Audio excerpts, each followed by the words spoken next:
قدیم اسلامی دور کی ایک چھوٹی بستی جسے سب روشن گاہ کہتے تھے، ایک پرسکون اور سنہری روشنیوں والی جگہ تھی۔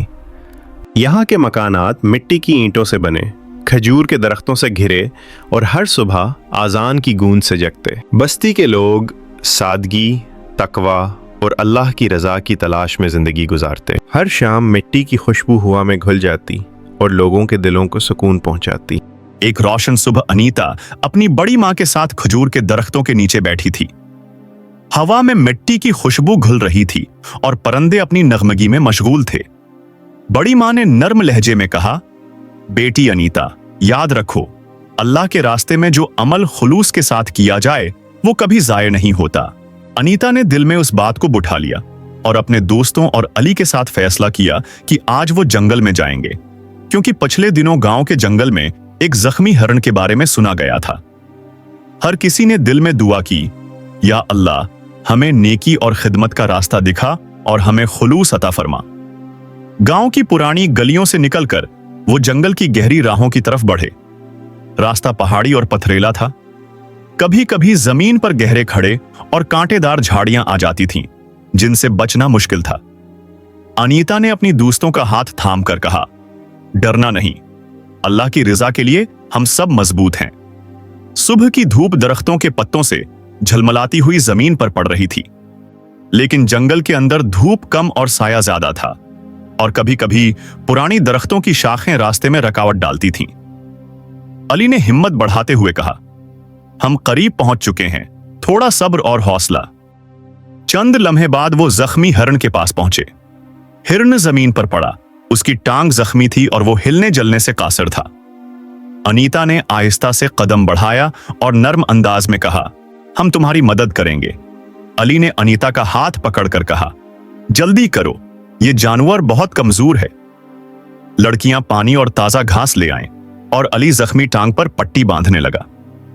انیتا نے دل میں دعا کی، یا اللہ، اس معصوم کی مدد کو قبول فرما اور ہمیں صبر کی توفیق دے۔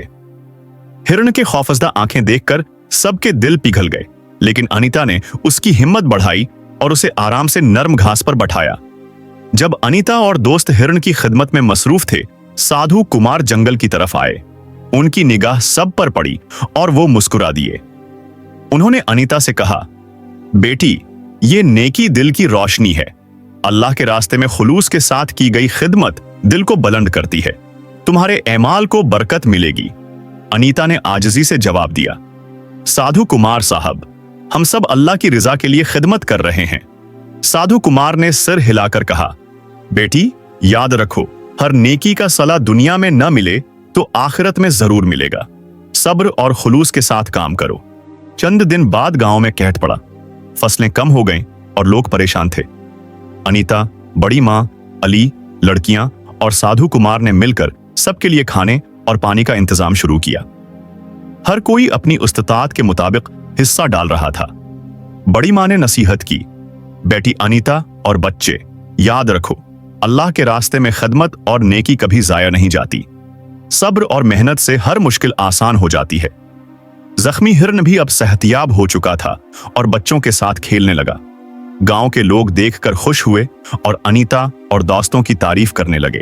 ایک دن انیتا اور علی جنگل کے گہرے حصے میں گئے تاکہ زیادہ کھجور اور جڑی بوٹی لائیں۔ راستہ خطرناک تھا، کہیں کانٹے دار جھاڑیاں اور کہیں اونچی پہاڑیوں کی چٹانیں، لیکن انیتا نے دل کو مضبوط رکھا اور دعا کی، یا اللہ، ہمیں حفاظت عطا فرما اور ہماری کوششوں کو قبول فرما۔ اسی دوران ہرن بھی ان کے ساتھ آ گیا اور اپنی چھوٹی چھوٹی آنکھوں سے انہیں دیکھ کر خوش ہو رہا تھا۔